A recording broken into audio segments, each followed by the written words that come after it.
Hello, welcome back to the Everything is Black and White podcast. It's time for the match preview. Newcastle travel down to face West Ham on Sunday, looking to continue their great form of late, but also hoping to finally get a win on the road. It's been a long while, too long, and me and John are going to discuss what's to come. John, how are you keeping? You well? Yes, I'm keeping well. 3 wins out of three at home in a week. I'm very well. Well, we have to hope, because this is the key question, isn't it? Can they transfer the great form that we've seen at home recently to their travels? Well, the whole thing is that we've been getting great results in the Champions League with two great wins and 7 goals scored, none conceded.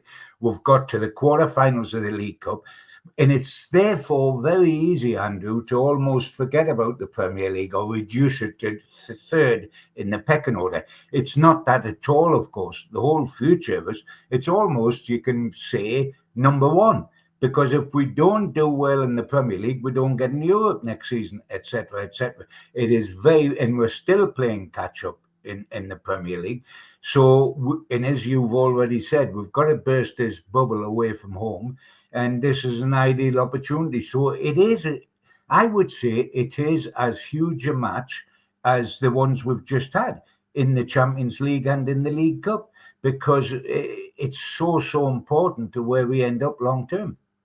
And what is the issue, do you think, right now about Newcastle United's form on the road? Why can't they seem to pick up a win? Why have they gone, I think it's 7 or 8 games since their last win away from home?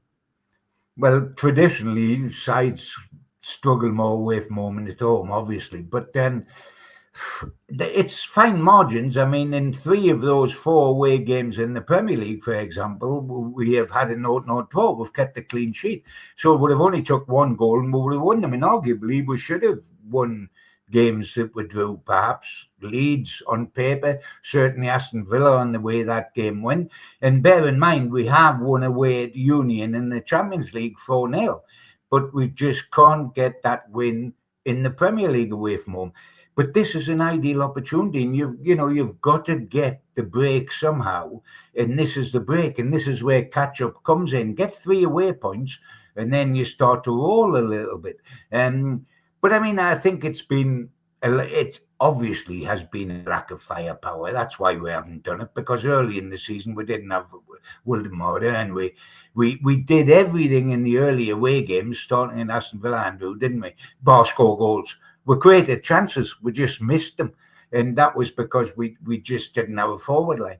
And all of a sudden, Voldemort has come in. He's so different, it's untrue. I mean, I cannot remember a centre forward that's anything like him. Of course, there is argument that's because he's not a centre forward. He's really a 10 who's making a magnificent job of playing as a 9.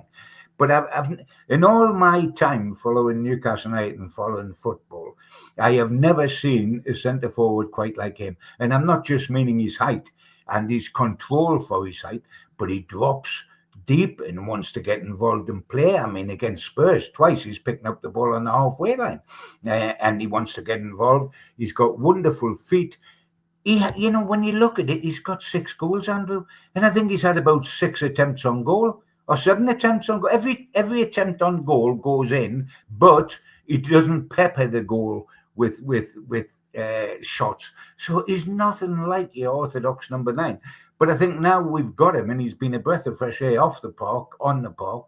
Now we've got him, we've got to start cashing in on him, and other people's got to start scoring goals.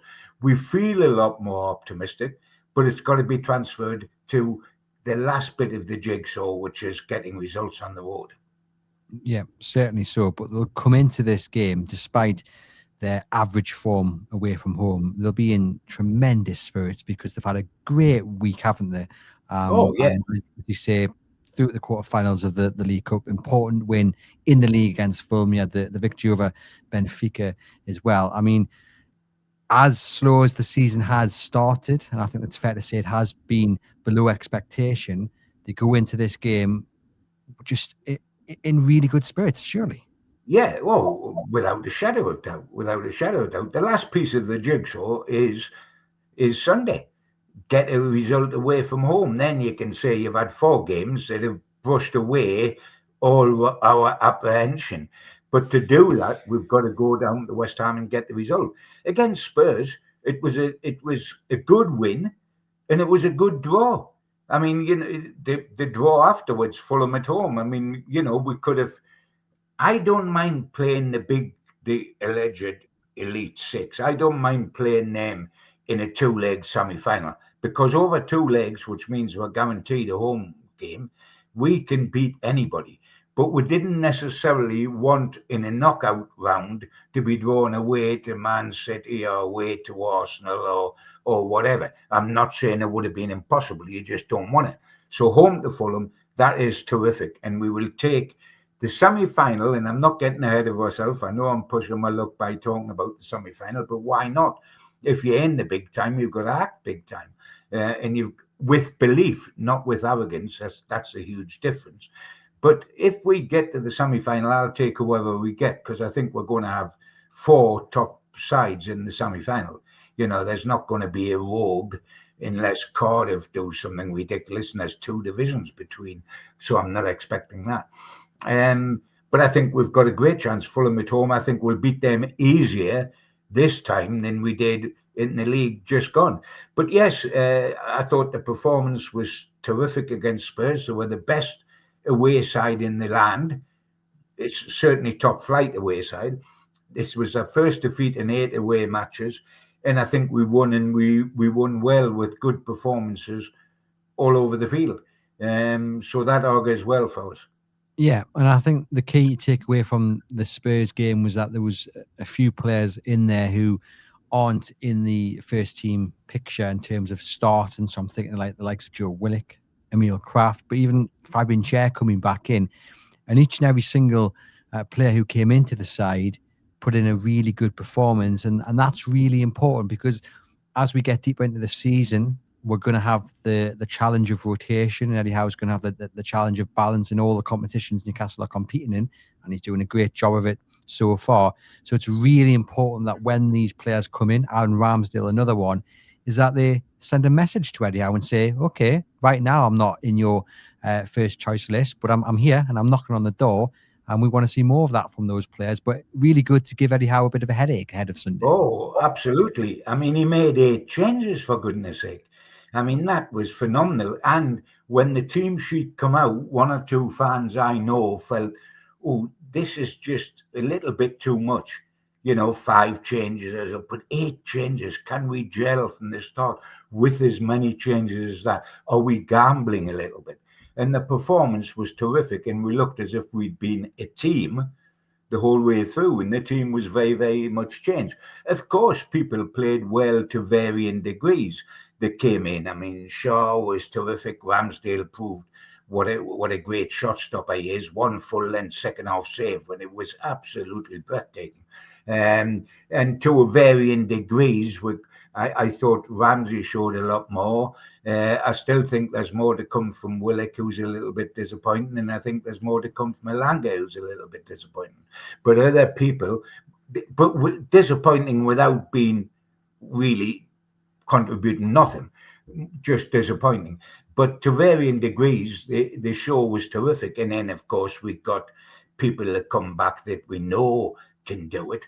I mean, Tonali. I mean, he had a couple of rookies alongside him in terms of not regular in the midfield in Willock and Ramsey, and he just held them together and just dictated the whole play and was absolutely outstanding. And Valdemar just amazes me all the time because, we're supposed, when players come from abroad, they're supposed to need time to settle in. I mean, we give time to settle into Hall. We give time to settle into Gordon. We're giving time to settle into Elanga. And they weren't coming from abroad. They were coming from the Premier League. This guy's coming from abroad. He's had no time to settle in. He hasn't been given time to settle in because Wissa's injured. He started every flipping game, and he just looks as if he's been there all his life, and he looks as if he's enjoying himself like there's no tomorrow. It's quite staggering, really, and I can't pay him compliments enough because we're right down. Apart from him, we're down like we were last season when we had Wilson as backup. We've got no Wissa as backup. Asula's done terrific as backup, but he's not fully fit, and the manager keeps stressing that he's playing with an ankle. So really, he's on his own again, Will Kamada, but it doesn't seem to make any difference. Tremendous header from him and an assist from Joe Willock, which I thought was really important for Joe to put in a good performance. And I thought he did against Spurs. Obviously, he's not going to get in the side ahead of Big Joe, Tonali or Bruno. But interestingly, on the team, John, which we'll get our starting 11s in a moment, Eddie Howe in his press conference has said that this is the most difficult time that he's had to pick a team in his managerial time in his entire managerial career because of the squad depth at his disposal. And he said that when everyone is fit, he has two viable options in every position on the pitch. And obviously that's accelerated by the fact that the majority of players who did play on Wednesday put in a good performance and give him a positive headache. Now on to our starting 11s. I mean, the first big question, which actually I think is very easy to answer, but I'm going to ask it anyway, because someone asked me it during the game on Wednesday and said, do you think this is the end of Nick Pope from Newcastle United? And I said, not a chance. There's no way that he's going to drop Nick Pope. I know. Nick Pope, it made some terrific saves as well before this game. I mean, this just showed us how good Ramsdale is, and because we hadn't seen him too much. But this is a guy that was loaded to the rooftops when he played for Arsenal, and really at one stage Pope and Ramsdale were the two England cover goalkeepers for Pickford at the same time. So it just showed with it we've got a very, very good backup, but there's absolutely no question of Ramsdale as of now. Goodness knows what happens by the end of the season, but as of now, taking over from Pope, no, not at all. Yeah, I mean, what we saw with Ramsdale, that his kicking is just worlds apart from Nick Pope's distribution. I think they're both level in terms of that shot stopping ability, but the distribution is key. And just putting that out there on Wednesday night maybe does heighten the chance that as we get into the season, he becomes Newcastle United's number one. And maybe we're just waiting for that first big mistake from Nick Pope, and then we might see a change. But as for Sunday, Nick Pope will be in goal. Back line is the other interesting squad dilemma. I mean, it will be Kieran Trippier at right back. It will be Malik Thiaw at centre back. And then it's just the question of whether Fabian Schär comes in or does Sven Botman come back in the Premier League. Yeah, that's an interesting one. It depends how physically fit the manager thinks Botman is, i.e. if you've got a badly cut head, you spend 60% of your time heading the ball at centre-half, don't you? Does he think Shaw's got the goal, Shaw's been reliable for the whole time Eddie Howe's been there, I'll play him and keep Botman for Wednesday in the Champions League, or not? Burns got to play at left-back, of course, because Hall's not going to start, and even if he makes a trip to West Ham, excuse me, it'll only be to come off the bench. He's not ready to start. And when we said, when everybody's fit, Eddie was saying, we've got two players for every position. I would suggest we haven't got two players for left back. We have, because Livramento can play across there and Trippier can play across there, but they're supposed to be the right backs. We've only got Hall really for left. It's an out-and-out left back. So we've got to look at that. But Byrne will have to continue there. And I mean, he does terrific for us. He always gives his absolute all. We all know what his limitations are out of position, but you couldn't ask for any more from him than you get from him. So that'll be the back four. It's just a matter of Botman or Shaw. And really, I'd go with either. I'd be quite happy and content with either. I think long term, it's going to be Botman and Chow. There's absolutely no question. It's whether for this particular match, the manager feels okay to go with him. But Chow and Botman are Newcastle's, in my opinion, Newcastle's two central defenders. Yeah, I think if the cut's not too bad, then I think Botman will return. But Eddie Howe must just be rubbing his hands at the prospect of having to pick from Fabian Schär, Sven Botman, Malik Thiaw, Lascelles as well. Although not in the first team picture, we know the standards that he puts in during the week. So it's a really good position for Eddie Howe to be in when it comes to centre backs. And then when Lewis Hall is fit, Dan Burn back in the conversation as well. But I was really impressed with Dan Burn on Wednesday in terms of what he was given from an attacking point of view. Some of the crosses he was putting at the box were just an absolute delight. And obviously, he'll be going up in an ideal world from a West Ham point of view against Jared Bowen on Sunday. But having spoken to Tom Rennie, who's provided the view from the opposition, he says there's no guarantee that Bowen will start right back. He might even start up front because Nuno's trying to, not trying, he is picking very strange teams at the moment. So goodness knows who's been trying Jared Bowen. So it'll be Dan Burns. It'll be one to watch on Sunday. Getting into the midfield three, does Eddie Howe revert back to his first choice, do you think? Probably, yes. I think Bruno's nailed on. I think Tonali's nailed on. It's just who plays left side. And probably that choice is between Joe Linton and Ramsey, I would think, not Willock. And yes, if he goes back to tried and trusted, he goes with Big Joe. I still think Big Joe's not the Big Joe we knew at the height of his enforcing days, which was the League Cup final at Wembley. I mean, a wonderful physical presence.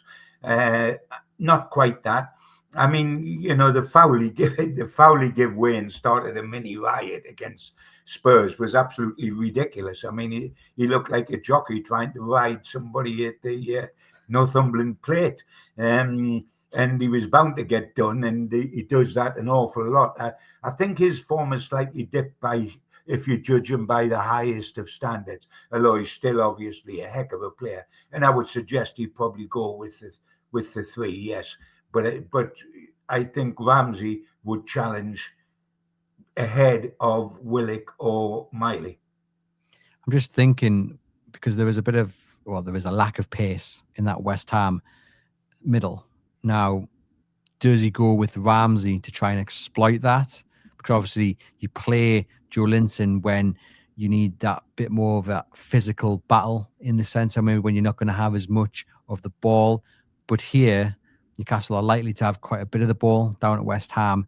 And like I say, there's a lack of pace to exploit. So I'm wondering whether Ramsey might get the nod. Maybe even Joe Willock. You know, like I said, I was impressed on Wednesday. I think he really needed that. And if he can replicate that, if indeed he does get a start on Sunday, which I think is unlikely, then that would be fantastic. I think he would start Ramsey ahead of Willock. Willock, by the way, this is not a reason not to pick him, but what a sitter he missed with his head. How did he manage to miss that? I mean, he must have a sixpence head, and it caught one of the rough edges. I mean, it was impossible. Yeah, I think Ramsey is going to be a very, very good player. He needs matches.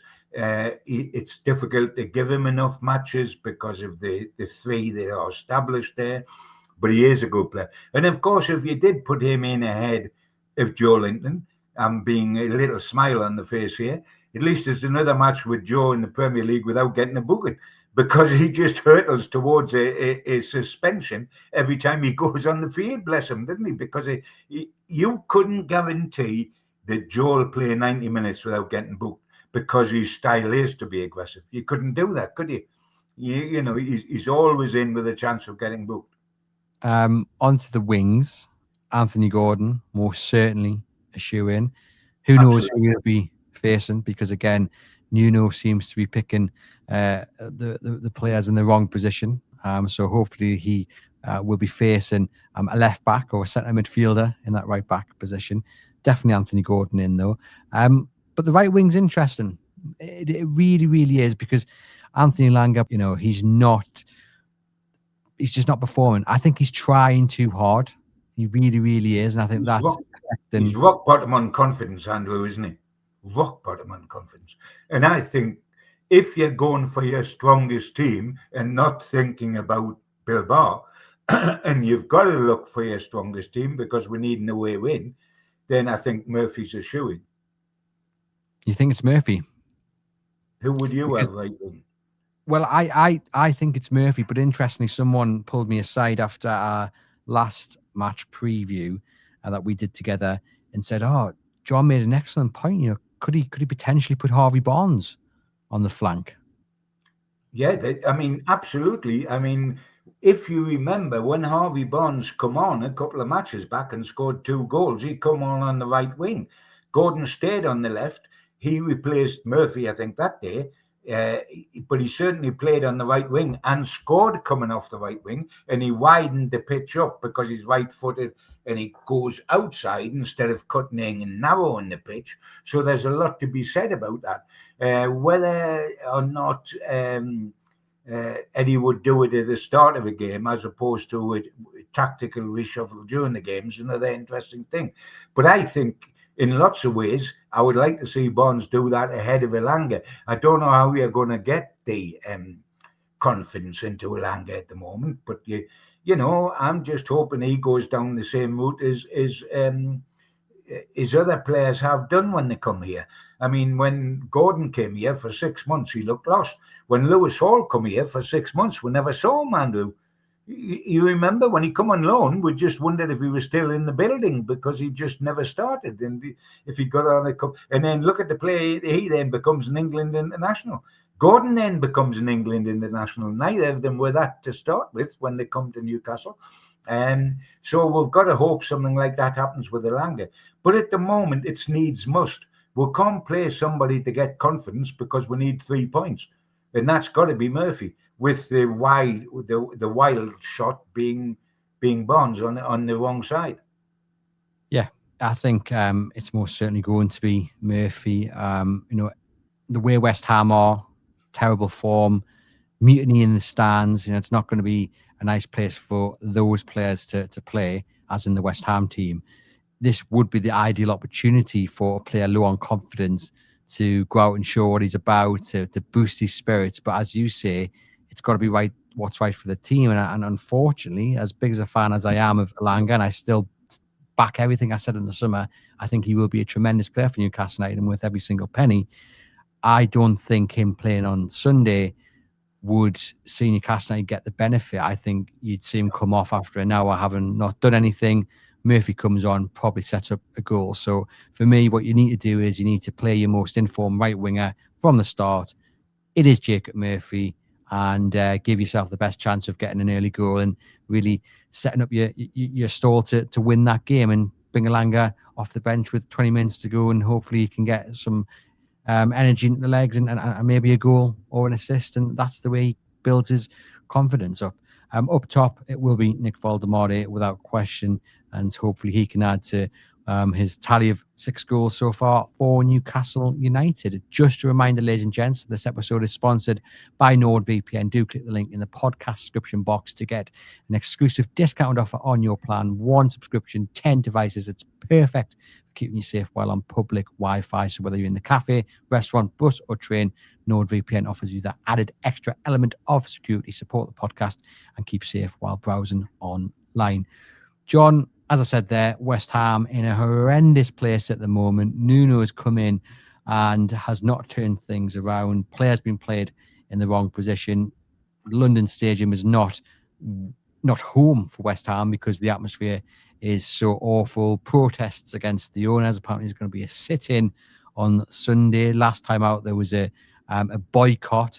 So it's fair to say things aren't going well down at West Ham. The Newcastle fan of me, the one who's supported them, not as long as you have, John, but still a long while, sees this as the perfect banana peel to step on and slip up. However, Eddie Howe's Newcastle United, I mean, surely this is a win for Newcastle, right? I just smiled because you were so typical there of us Geordies, Andrew. We can turn an ideal opportunity to get 3 points and power on into a banana skin, you know. Only Geordies can do that because there's been so many banana skins for us. But no, I've got to look at it positively. I mean, everything's in Newcastle's favour. Newcastle are a better team than West Ham. Newcastle have got better individuals than West Ham. Newcastle have got better defenders than West Ham. Newcastle are starting to score more goals than West Ham. Everything we say is more. They've had their worst start in 52 years. They've had 2 managers and nothing's changed apart from playing players out of their position. Nothing's changed results-wise. They're in absolute disarray. The crowd are on a trigger edge, waiting to turn against the team. We've got to go out and be on the front foot from the start, be aggressive, close them down quickly, annoy and agitate the crowd, get an early goal, and we go on and win it. If we don't win this game away from home, Andrew, tell us which one we are, because this is probably the easiest away game we'll get. And I know we all hate the word easy, particularly Eddie. No easy games in the Premier League and all that. Absolutely true. But there are games that are easier than others, and this is one of the easier ones. Really, a draw, and I would be decimated. And I'm not even thinking of a defeat. I'd be decimated at another opportunity lost away from home, where it's yet another draw. I've got to think that we have got enough about us and will not treat this as a bread and butter game, another game, but as a big game, and go down and get the business done. Come on then. They're going to get the business done, aren't they? Yeah, they are going to get the business done, and they're going to get it done 3-0. Oh, hello. I'm all for that. There you go. Positive Johnny, that's what you got to be. Positive Johnny, not doubting Thomas. I'm called Johnny, not Thomas. Well, we'll definitely take 3-0. Yes, I'm going to go for a win as well. I think the good form Newcastle are in, that will be transferred from St James's to their travels. West Ham, as you say, John, total disarray. It's all over the shop. And even if players were being played in the right position, Newcastle just have a better squad than they do. You put everything together, I think Newcastle will win. They have to win. There is no better game to turn that away form around, and then you head into Bilbao in good spirits as well. So victory for Newcastle United. Hopefully it is at least the 3 goals that you've given them, John. Thank you for popping on and providing the match preview. To you guys watching and listening, do get into the comments, do hit thumbs up, do hit subscribe to the channel, do leave us a rating and review. And me and John will see you guys next week, hopefully on the back of a superb win for Newcastle United, and then we look ahead to that Champions League clash with Bilbao.